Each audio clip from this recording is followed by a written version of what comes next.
आज का चैप्टर है यस सर।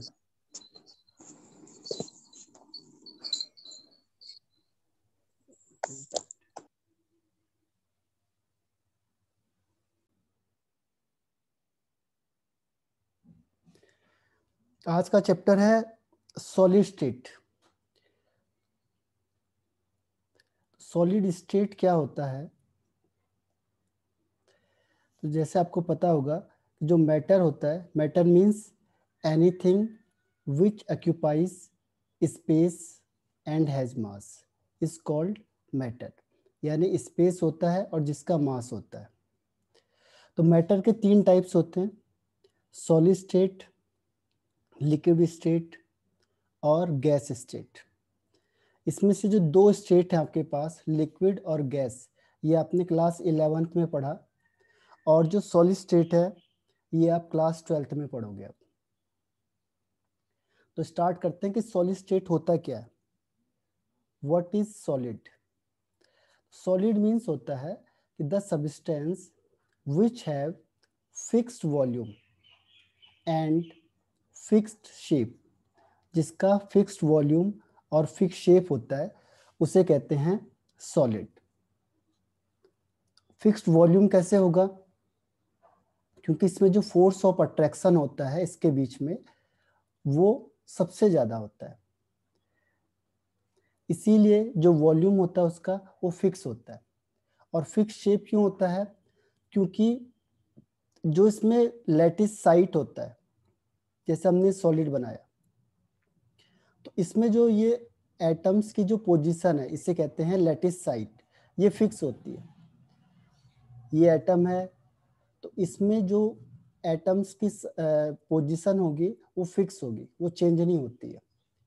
अब चाहे बीच में थोड़ा गैप हो भी गया तो उससे कोई फर्क नहीं पड़ता। क्यों? क्योंकि ये साइट उसकी फिक्स है। जैसे रूम है तो रूम के सारे कॉर्नर फिक्स होते हैं, अगर बीच में थोड़ी सी खाली जगह हो भी गई तो उससे कोई ज़्यादा फर्क नहीं पड़ता।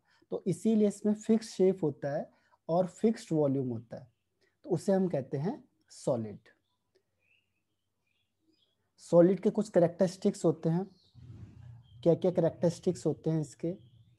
फर्स्ट, वही कहना हमने कि इसका फिक्स्ड या डेफिनिट शेप होता है और फिक्स्ड वॉल्यूम होता है। Fixed volume.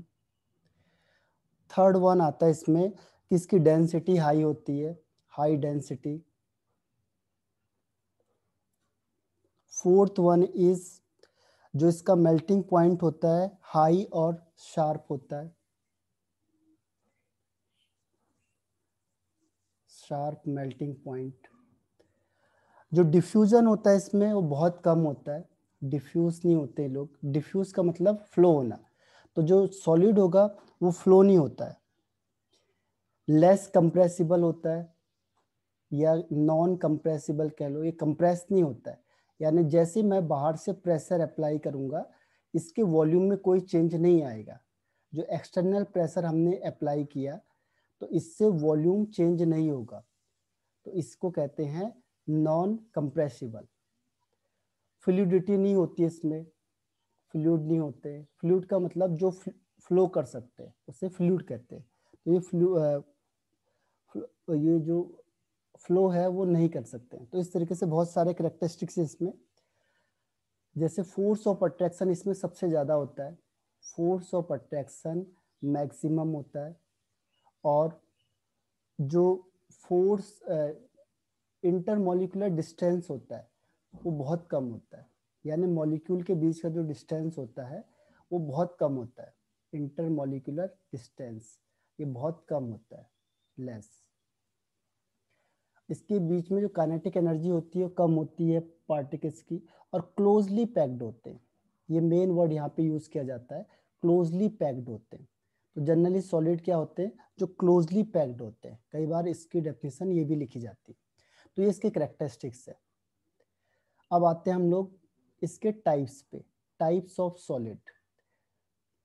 On the basis of arrangement of atom, atom के अरेंजमेंट के बेस पे इसको 2 टाइप से डिवाइड किया गया है। एटम को हम यहाँ पे कहते हैं कॉन्स्टिट्यूएंट पार्टिकल्स।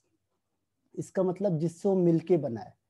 हो सकता है वो एटम हो सकता है, हो सकता है वो आयंस हो सकता है वो मॉलिक्यूल हो सकता है कुछ भी पार्टिकल हो, तो उसको हम यहाँ पे कहते हैं कॉन्स्टिट्यूएंट पार्टिकल्स, और इन जनरल वर्ड में हम उसे कहते हैं एटम।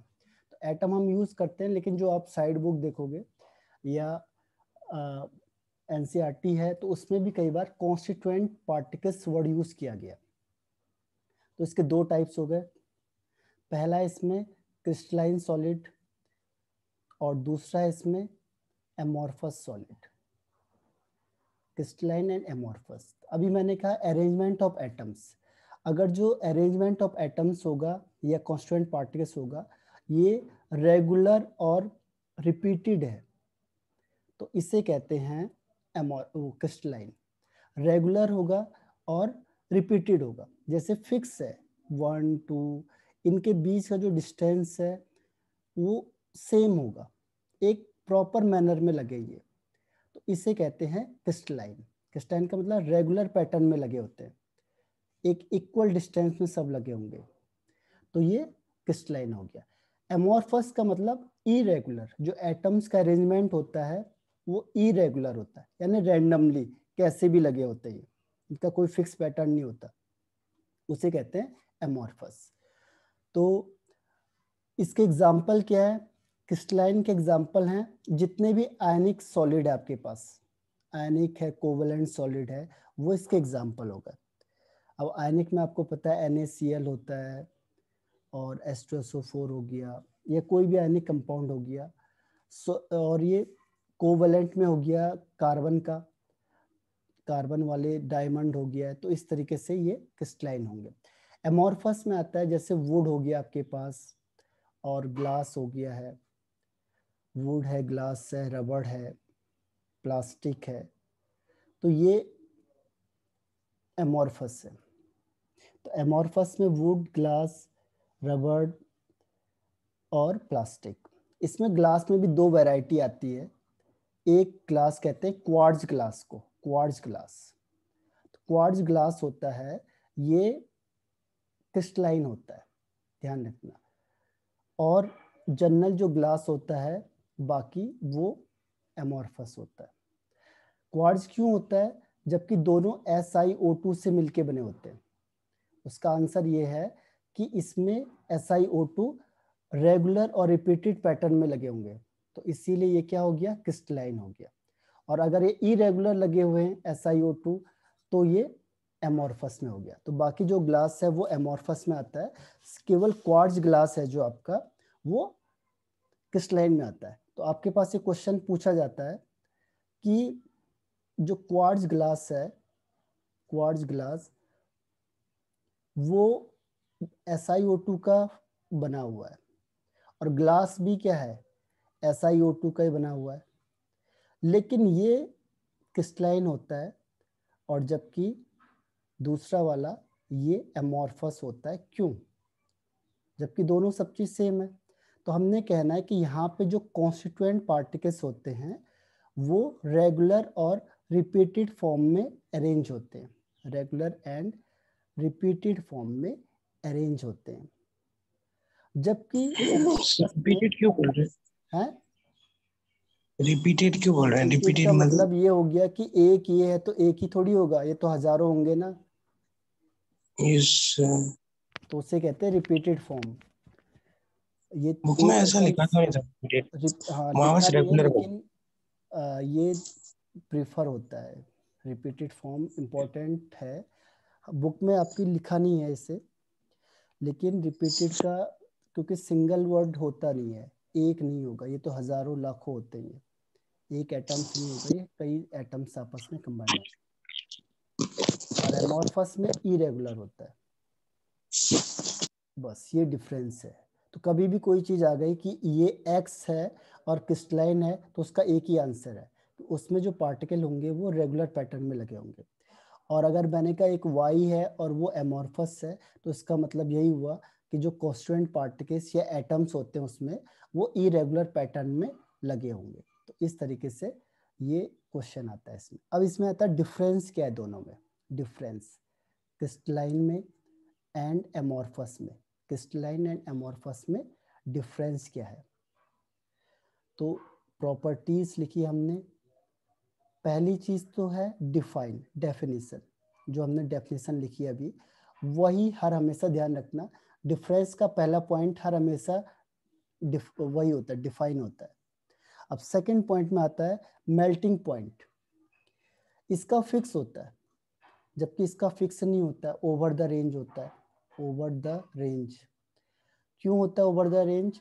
देखो फिक्स क्यों है, क्योंकि जो सबके बीच का डिस्टेंस है वो सेम है, यानी जो फोर्स ऑफ अट्रैक्शन होगा, फोर्स ऑफ अट्रैक्शन होता है वो सबके लिए सेम होगा। तो एक ही टेम्परेचर में सब टूट जाएंगे, या हम कहेंगे बाइंडिंग फोर्स, बॉन्डिंग फोर्स कह लो या बाइंडिंग फोर्स कह लो, ये सेम होता है सबके लिए। तो इसीलिए फिक्स होता है मेल्टिंग पॉइंट क्रिस्टलाइन का। जबकि एमोरफस में क्या होता है, फिक्स होता ही नहीं है, फोर्स ऑफ अट्रैक्शन डिफरेंट होगा। कोई पास है तो ज्यादा फोर्स ऑफ अट्रैक्शन होगा, और जो दूर है तो लेस फोर्स ऑफ अट्रैक्शन होगा। यानी जो फोर्स ऑफ अट्रैक्शन या बाइंडिंग फोर्स जो होता है वो डिफरेंट होता है, इसीलिए उसका मेल्टिंग पॉइंट भी डिफरेंट हो जाएगा। इसके बाद थर्ड पॉइंट यही आता है heat of fusion. Heat of fusion भी यही होता है, कितनी हीट हमने सप्लाई करी 1 kg ऑफ सॉलिड को लिक्विड में चेंज करने के लिए। तो वो ये भी सेम कॉन्सेप्ट है जैसे मेल्टिंग पॉइंट वाला है, यानी इसके लिए भी ये क्या होगा, फिक्स होता है, जबकि इसके लिए क्या होता है, ओवर द रेंज या नॉट फिक्स्ड होता है। सेम रीजन है दोनों के लिए, क्योंकि दोनों में हीट चाहिए तोड़ने के लिए। इसके बाद आता है आइसोट्रॉपी।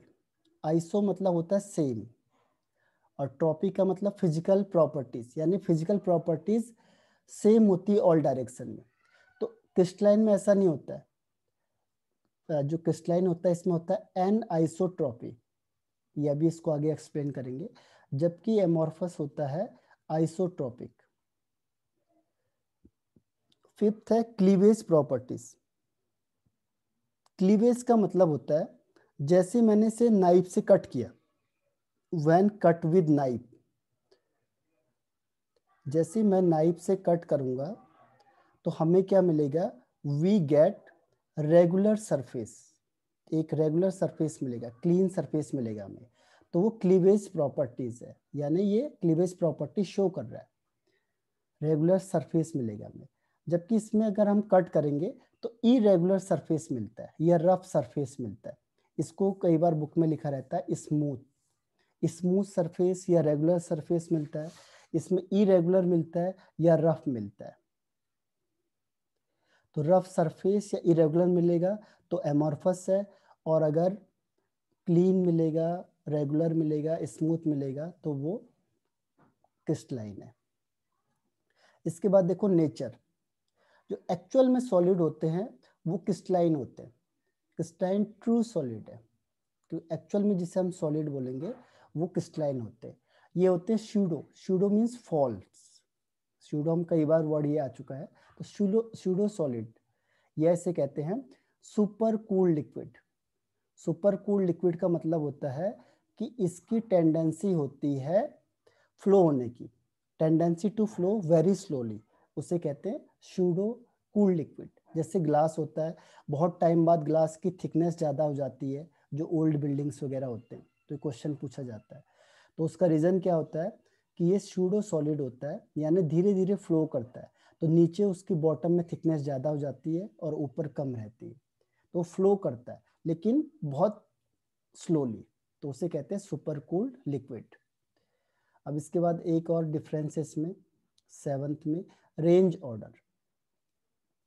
रेंज ऑर्डर में जो आपका क्रिस्टलाइन होता है ये लॉन्ग रेंज ऑर्डर होता है as well as short range order, यानी कि लॉन्ग यानी डिस्टेंस ज़्यादा होगा तब भी ये रेगुलरिटी शो करते हैं, चाहे ये पास होगा तब भी ये रेगुलरिटी शो करेंगे। जबकि एमोरफस होता है जो, ये शॉर्ट रेंज ऑर्डर होता है, यानी बहुत पास पास होगा देखो, तो इसमें ऑटोमेटिकली क्या होता है, एक तरीके से डिस्टेंस बहुत कम होता है, तो बहुत स्लाइटली डिफरेंस हम देखते हैं।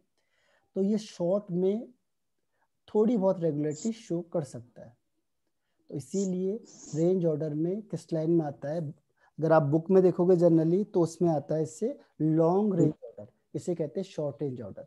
लेकिन एक्चुअल में क्या होता है, long as well as short दोनों होता है क्रिस्टलाइन में, जबकि एमॉर्फस में केवल शॉर्ट रेंज ऑर्डर होता है।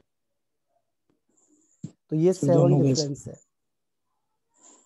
क्या कह रहे हो? रेंज ऑर्डर का मतलब क्या होता है और क्रिस्टलाइन में दोनों रेंज का कैसे हो गया? मतलब क्या हो गया, रेंज का मतलब जैसे मैंने कहा आपकी रेंज कहाँ से कहाँ तक है, तो रेंज का मतलब यहाँ पे है कि अगर ये ज़्यादा डिस्टेंस भी, एटम्स के बीच में ज़्यादा डिस्टेंस भी है तो भी ये रेगुलरिटी शो करते हैं, तो उसे कहते हैं लॉन्ग रेंज ऑर्डर। अगर डिस्टेंस आपने बढ़ा दिया, इतना ज़्यादा हो गया, तब भी ये रेगुलरिटी शो करते हैं, तो उसका उसे कहते हैं लॉन्ग रेंज ऑर्डर।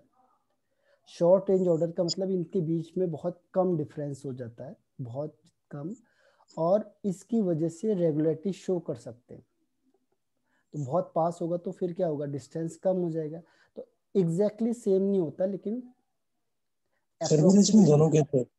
मतलब बुक क्या? में तो एक ही लिखा है कि क्रिस्टलाइन का सर हाँ, तभी लॉन्ग। मैंने कह तो रहा हूँ आपको, बुक में आपको एक ही लिखा है लॉन्ग का, लेकिन होता दोनों है उसमें, तो एक ही लिखना उसमें बस, उससे कोई फर्क नहीं पड़ता।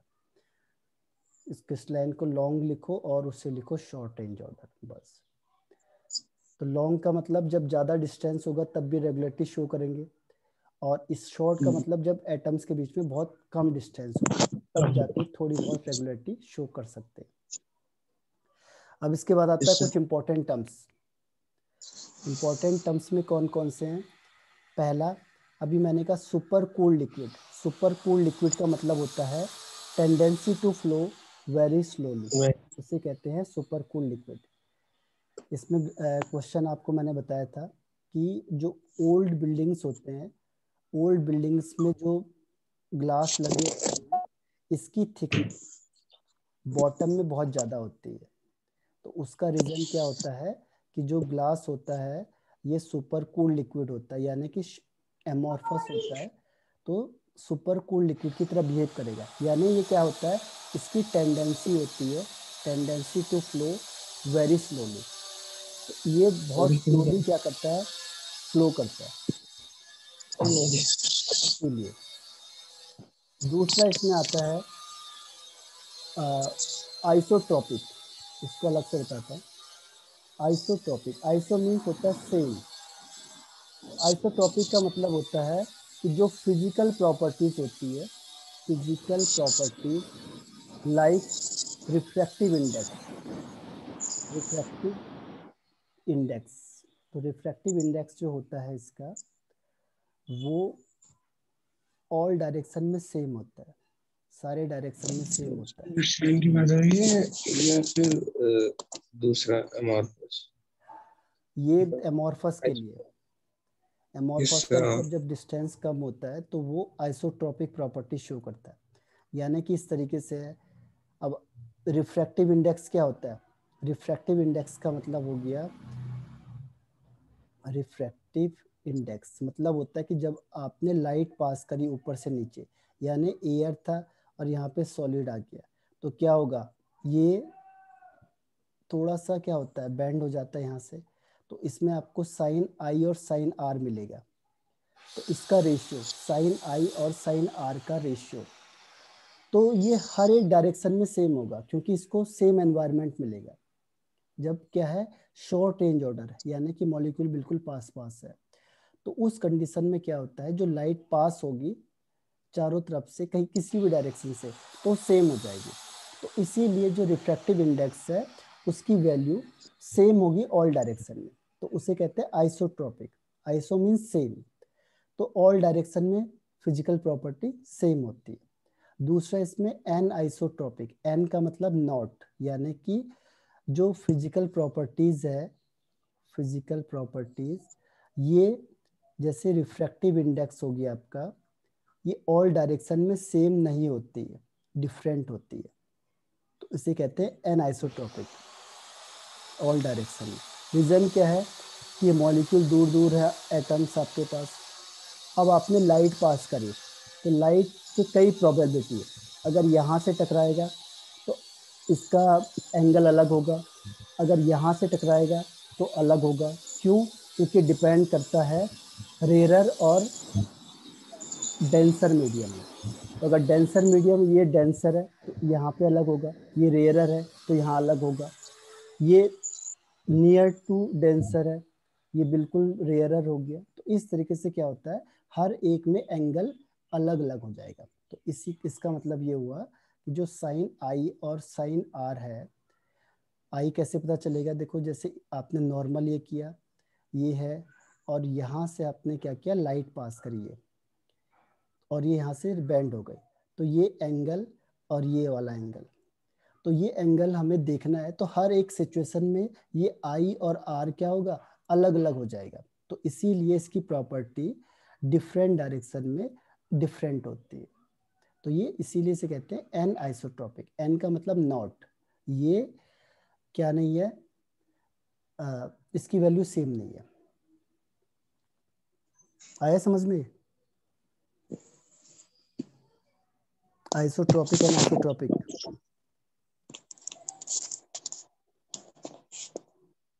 अब इसके बाद आता है फिर क्रिस्टल लैटिस।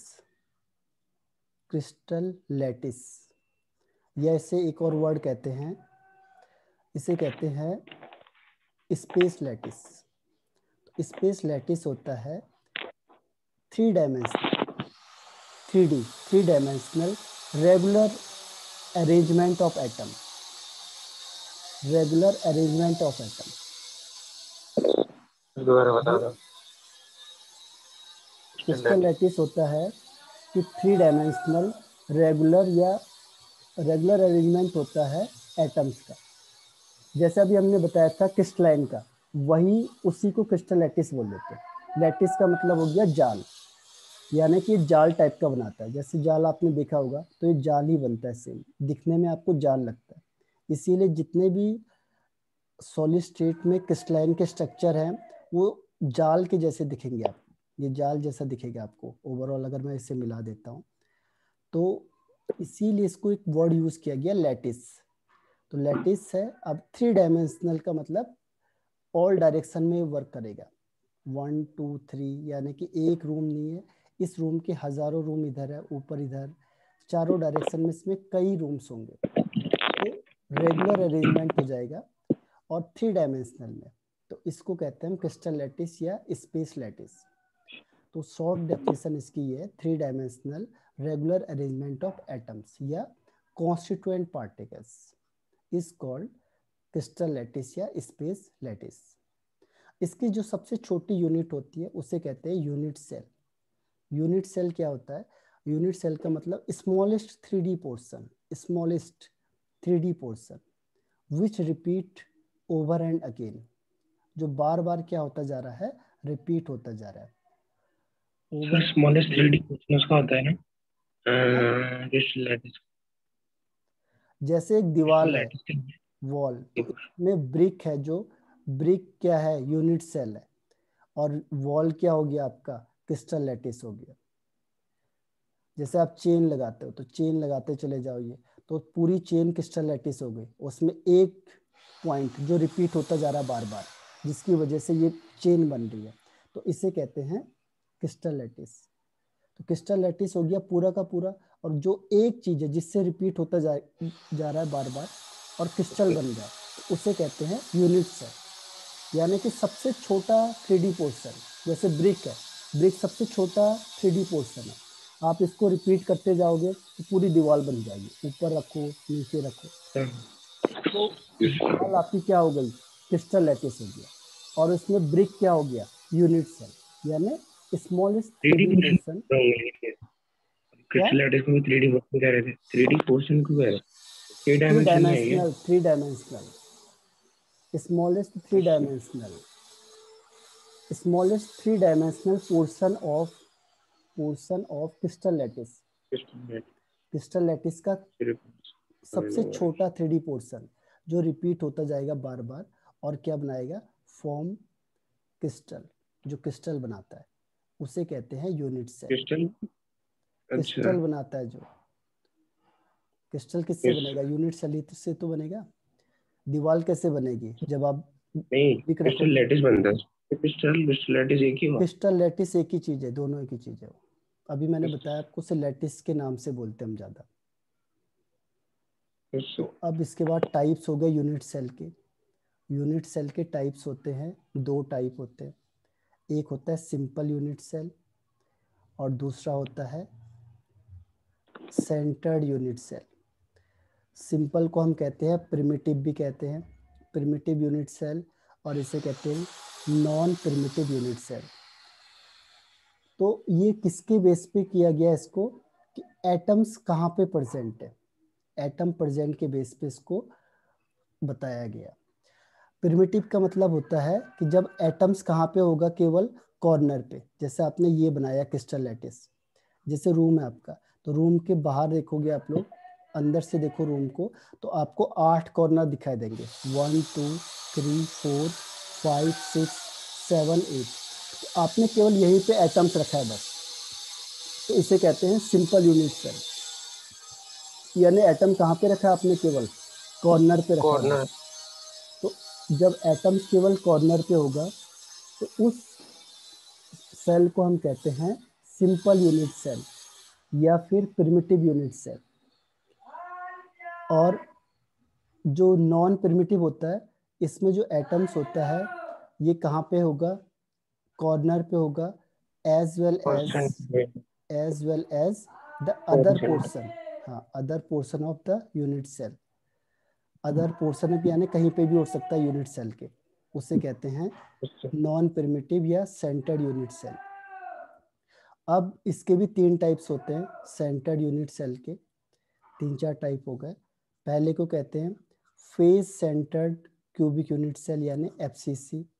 दूसरे को कहते हैं बॉडी सेंटर्ड यानी कि बीसीसी। तीसरे को कहते हैं एंड सेंटर्ड, और चौथे को कहते हैं एस सेंटर्ड। तो इस तरीके से 4 टाइप हो गए। फेज सेंटर्ड का मतलब होता है कि जो एटम्स होगा वो कॉर्नर पे तो होगा ही होगा, उसके अलावा कहाँ पे होगा, उसके अलावा होगा वो फेस के सेंटर, फेस सेंटर में होगा, यहाँ फेस के सेंटर में। तो हर एक फेस के सेंटर में होगा और कॉर्नर में होगा, तो उसे कहते हैं एफसीसी। बीसीसी का मतलब ये हुआ कि एटम्स कॉर्नर में तो होगा ही होगा, उसके अलावा बॉडी के सेंटर में होगा, ये बीच में, कॉर्नर में तो है, सारे कॉर्नर में होगा, इसके अलावा बॉडी के ठीक बीच में होगा, तो उसे कहते हैं body centred cubic unit cell. End का मतलब हो गया कि जो 2 एंड में यानी 2 फेस के सेंटर में होगा, अपोजिट फेस के।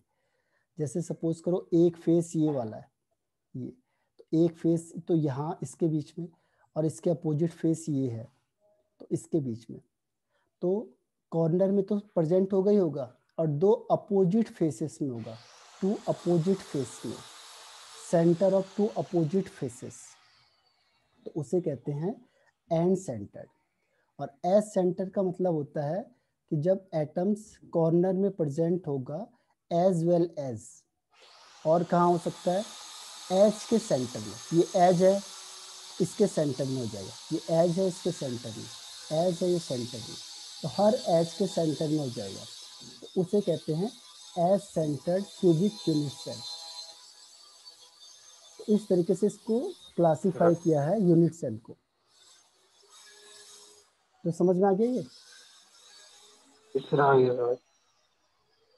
तो अब एज सेंटर के बाद आते हैं हम लोग कि कितने नंबर ऑफ एटम्स हैं, नंबर ऑफ एटम। तो इससे पहले हमें एक चीज ध्यान रखनी है कि एक कॉर्नर कितना कंट्रीब्यूट करता है, एक कॉर्नर में कितने एटम्स होते हैं, बता सकते हो कितने एटम होंगे, एक कॉर्नर में कितना एटम होगा, तो 1/8 एटम, इसमें कितना होगा 1/8 एटम, यस सर पता था 1/8 क्योंकि एक कॉर्नर होता है जो वो 8 यूनिट सेल को शेयर करता है, ये 8 यूनिट सेल से कनेक्ट होता है एक कॉर्नर, तो एक के हिस्से में कितना आएगा 1/8 आएगा, क्योंकि 8 यूनिट सेल उसके आसपास होंगे, और हम कॉर्नर में पूरा एक एटम रखते हैं, तो लेकिन हमारे हिस्से में कितना आएगा, यानी एक यूनिट सेल के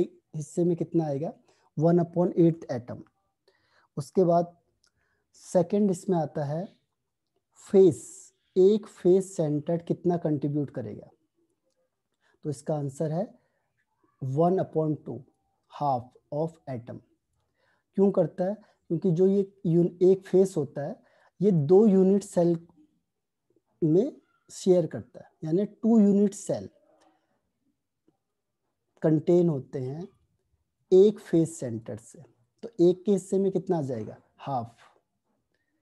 तो ये चीज का ध्यान रखना है, जो फेस है आपके पास फेस सेंटर, उसमें 2 यूनिट सेल उसके लिए कॉमन है, यानी एक आपने अगर फेस सेंटर खींचा है तो इसमें 2 यूनिट सेल आपस में क्या होंगे, शेयरिंग करेंगे। जैसे ये 20 की लाइन है ये, तो एक यूनिट सेल ये हो गया, दूसरा यूनिट सेल ये हो गया वाई, तो ये दोनों के दोनों शेयरिंग कर रहे हैं इसको, तो इसीलिए एक के हिस्से में कितना आएगा, हाफ आएगा।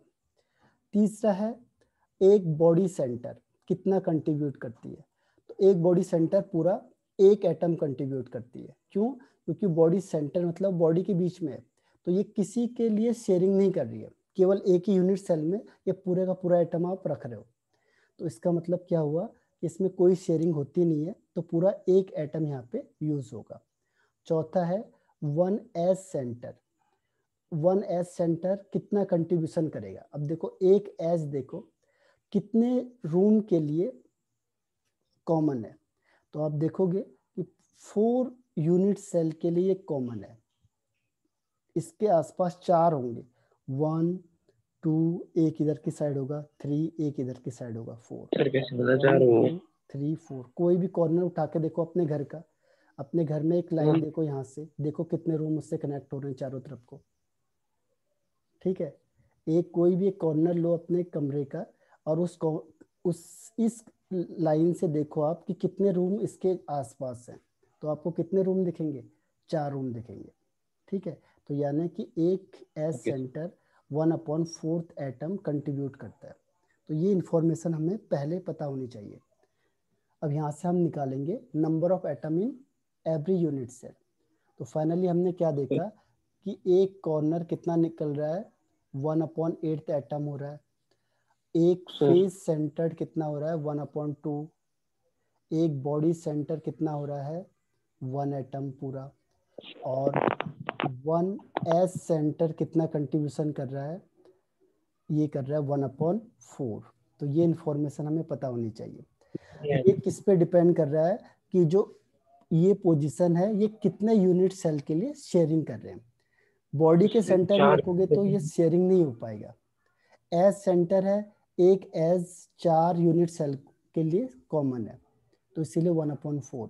एक एज सेंटर 2 यूनिट्स के लिए कॉमन है, तो इसीलिए 1/2। एक कॉर्नर 8 यूनिट सेल के लिए कॉमन है, तो इसीलिए इसके हिस्से में 1/8। अब हम निकालेंगे number of atoms, number of atom इन, हाँ क्या कह रहे हो सर इसमें ऐसे कैसे हुआ, मतलब वो नहीं आया, मतलब एच सेंटर में मतलब वो 4 यूनिट सेल के साथ कैसे कर रहा था, मतलब शेयरिंग किसमें 4 कर के रहा था, साथ। As centre. एज आप अपने रूम में कोई भी एक एज देखो ना, यहाँ पे ये देखो कितने, ये जो ये लाइन है ये कितने रूम के लिए कंट्रीब्यूट कर रही है, तो 1 2 3 एंड 4। एक रूम ये है, तो एक इधर लगा होगा, एक दूसरी साइड ऊपर की साइड, एक ईस्ट वेस्ट नॉर्थ साउथ चारों डायरेक्शन में एक एक रूम होगा। आप यहाँ पे खड़े हो जाओ और देखो कितने रूम कनेक्ट हो रहे हैं, इमेजिन करो ना उसे थोड़ा सा। एक अपने जहाँ पे एस सेंटर है वहां पे खुद खड़े हो जाओ और सारी चारों तरफ रूम लगा दो, तो कितने रूम से आप कनेक्ट करोगे। लेकिन चारों तरफ रूम का है, मतलब दीवारें हैं चारों तरफ तो। अरे दीवार नहीं होती, अच्छा इसमें सारे रूम्स होते हैं। मैंने अभी क्या कहा, सारे के सारे रूम का मतलब यूनिट सेल है, एक रूम का मतलब एक यूनिट सेल है, तो हजारों होंगे ऐसे, तो एक थोड़ी होंगे, ये हजारों होंगे। ऐसे ही तो होता है। कॉर्नर क्यों है, क्योंकि कॉर्नर में 4 नीचे हैं 4 ऊपर है, जैसे कॉर्नर वाला ये, तो 4 तो नीचे होंगे, 1 2 3, ये नीचे है, और ऐसे ही 4 ऊपर होगा, तो 8 हो गए ओवरऑल। ऐसे ही अगर आप एस सेंटर को लेते हो, एज सेंटर में क्या होता है, अभी मैं इसको दिखाता हूँ आपको, उसमें 3D में दिखाता हूँ। उसमें है ये जो एज सेंटर होगा ये 4 यूनिट सेल के लिए कॉमन होगा। ये तो अंडरस्टूड है। यहाँ से एक रूम ये हो गया, दूसरा रूम ये हो गया, तीसरा रूम ये हो गया, चौथा रूम ये हो गया, तो 4 ये हो गया। अगर ये लाइन है तो एक रूम यहाँ है, दूसरा यहाँ हो गया, तीसरा क्या होगा इसके लिए, चौथा ये हो गया, तो 4 रूम के लिए कनेक्ट हो गया। सीधी सी बात है। आया समझ में? एक रूम की जगह पे खड़े होके इमेजिन करो, वहां पे तब आएगा समझ में।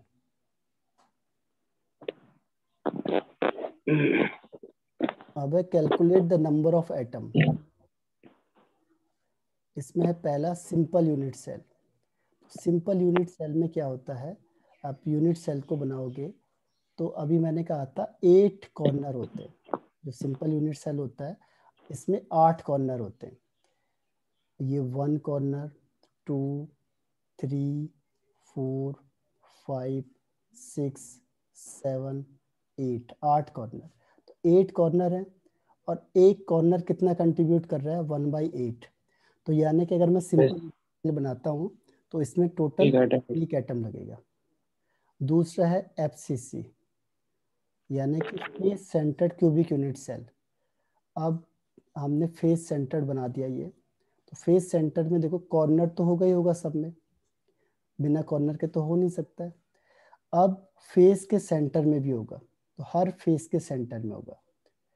तो अब देखोगे आप कितने, एक रूम में कितने फेस दिखेंगे आपको, 6। और कितने कॉर्नर है, 8 कॉर्नर है। तो 8 इंटू 1/8, क्योंकि 1 कॉर्नर में 1/8 एटम है और 1 फेस में 1/2 एटम है। तो आंसर हो गया 4। तो FCC नंबर ऑफ एटम 4 होते हैं। तो ये ध्यान रखना है। तीसरी चीज आती है इसमें बॉडी सेंटर्ड, यानी BCC। तो BCC में क्या होगा कि जो ये यूनिट सेल है इसमें जो एटम्स है कॉर्नर में तो होगा ही होगा सब में, इसके अलावा एक बॉडी के बीच में रखा हुआ है। तो ये किसी के साथ शेयरिंग नहीं करेगा क्योंकि कर ही नहीं सकता है बॉडी के बीच में। तो 8 कॉर्नर हैं, तो एक कॉर्नर करेगा 1/8 एटम, तो टोटल 1 एटम। और एक बॉडी सेंटर में आपने रखा हुआ है, तो टोटल कितने हो गए, 2। तो BCC में टोटल नंबर ऑफ एटम होते हैं 2। इसके बाद आता है एंड सेंटर्ड। एंड सेंटर में क्या होता है कि यहाँ आपने ये बनाया यूनिट सेल, और एंड सेंटर कहते किसे हैं, एंड सेंटर का मतलब जो एटम्स होते हैं वो 2 अपोजिट फेसेस में होते हैं। तो 8 तो कॉर्नर हो गए, 8 तो सब में होंगे। इसके अलावा तो 8 कॉर्नर बाद में अभी क्या है, परेशान नहीं कर रहे, 1/8। और 2 फेस हैं, तो 2 फेस में 1/2, एक फेस 1/2 एटम को कंट्रीब्यूट करता है, तो 1 एटम और ये भी 1 एटम, तो 1 + 1 2, टोटल 2 हो गया। हाँ, अब रिज्वाइन करो दोबारा, टाइम खत्म हो गया।